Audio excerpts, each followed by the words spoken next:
Assalamualaikum warahmatullahi wabarakatuh.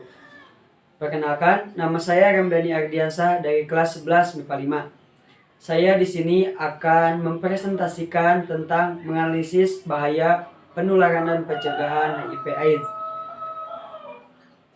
HIV dan AIDS. Di sini saya menggunakan mind mapping. HIV dan AIDS terbagi menjadi beberapa bagian. Yang pertama ada pengertian, bahaya penyakit, penularan, pencegahan, dan pengobatan.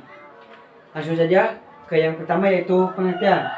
Pengertian HIV. HIV itu adalah kepanjangan dari Human Immune Deficiency Virus. HIV adalah virus atau zat renik yang sangat kecil yang menyerang kekebalan tubuh manusia. AIDS itu kepanjangan dari Acquired Immune Deficiency Syndrome. Acquired ini didapat atau diperoleh, jadi AIDS ini bukan dari keturunan tetapi didapat oleh perbuatan kita dalam kehidupan sehari-hari. Imun adalah kekebalan tubuh, defisiensi adalah kekurangan, dan sindrom ini adalah tanda dan gejala penyakit.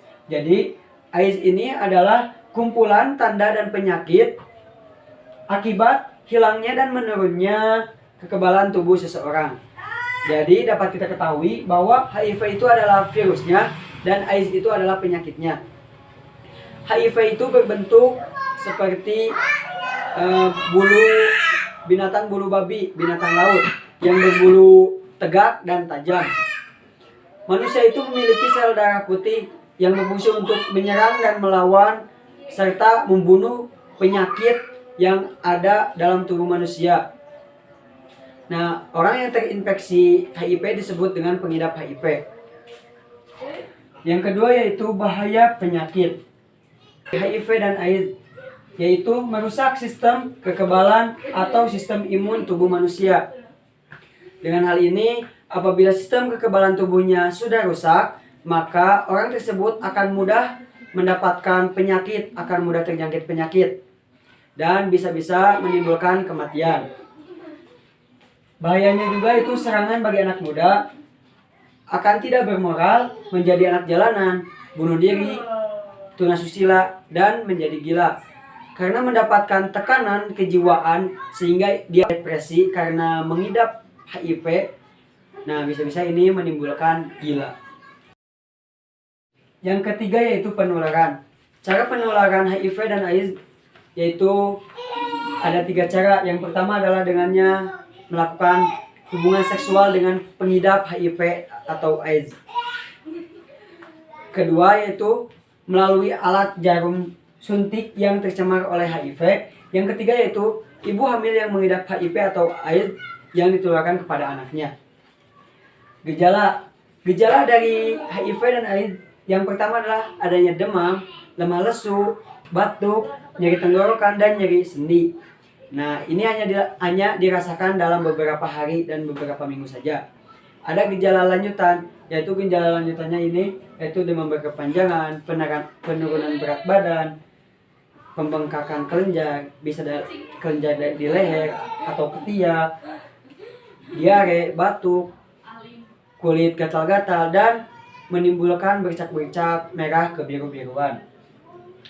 Nah, apabila dalam gejala ini akan menimbulkan juga gejala AIDS.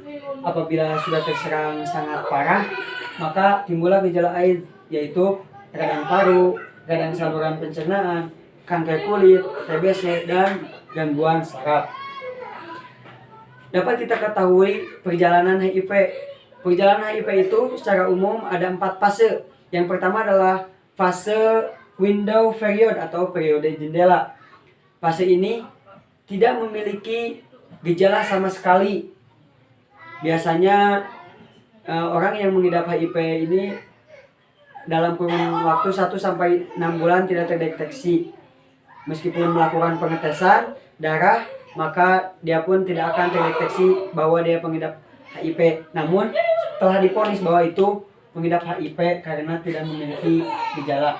Dan fase kedua itu asimptomatik atau tanpa gejala. Jelas ini tanpa gejala.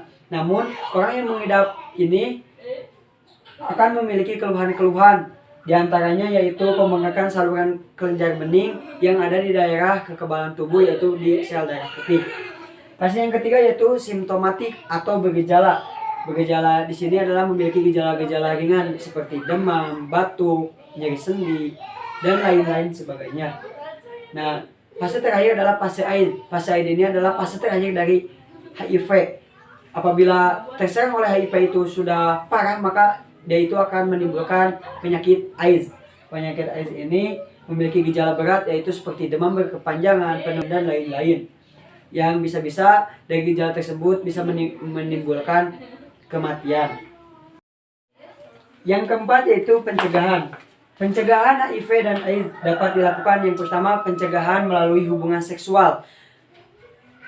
Yaitu dapat dilakukan dengan cara apabila kita belum menikah, maka kita tidak boleh melakukan hubungan seksual. Nah, apabila kita sudah menikah, kita melakukan hubungan seksualnya hanya dengan seorang istri saja, tidak boleh dengan orang lain.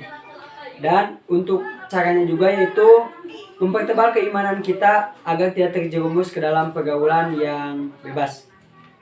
Yang kedua itu pencegahan melalui darah. Apabila kita transfusi darah, cek dulu darah itu normal atau tercemar HIV. Dan melalui darah juga yaitu melalui alat seperti jarum suntik atau alat yang melukai, itu harus dilihat dulu kesterilisasinya. Terus yang ketiga yaitu pencegahan penularan dari ibu ke anak. Biasanya dilakukan apabila sudah lahir tidak boleh diberi ASI oleh ibunya, atau ketika melahirkan itu dengan cara disesar dan sehingga itu tidak memiliki kontak cairan dengan ibunya. Yang kelima yaitu pengobatan. Pengobatan di sini bahwa tidak ada obat yang secara permanen bisa langsung menyembuhkan virus HIV dan AIDS, tetapi obat ini ada untuk penghambat perkembangan HIV di dalam tubuh kita. Yang pertama adalah AZT, obat AZT atau azidotimine. Terus ada DDI yaitu dideoksisinosin. Terus ada DDC yaitu dideoksisitidin. Ada juga tes untuk melakukan tes terhadap HIV dan AIDS, yaitu tes secara ELISA. ELISA itu adalah Enzyme Linked Immunosorbent Assay, dan tes secara Immunoblood Western Blood. Perilaku yang beresiko tinggi, yaitu yang pertama adalah wanita dan laki-laki yang ganti-ganti pasangan. Yang kedua yaitu orang yang melakukan seksual yang tidak wajar. Yang ketiga yaitu penyalahgunaan narkoba dan narkotika atau jarum suntik yang lainnya seperti ditindik dan lain-lain. Hal-hal yang tidak dapat menularkan HIV yang pertama adalah bersenggolan dengan orang lain. Apabila kontak tubuh yaitu berjabat tangan, maka itu tidak akan menyebarkan atau menularkan virus HIV. Apabila kita berenang dalam kolam yang sama atau masuk WC dengan orang pengidap HIV, itu tidak akan menularkan. Atau misalkan kita bersin di hadapan orang yang biasa saja, kita tidak akan tertular, karena penularan itu dilakukan melalui 3 cairan, yaitu cairan darah, air mani, dan cairan air vagina. Sekian yang dapat saya sampaikan. Mohon maaf bila banyak kesalahan dan kekurangannya. Semoga bermanfaat. Wassalamualaikum warahmatullahi wabarakatuh.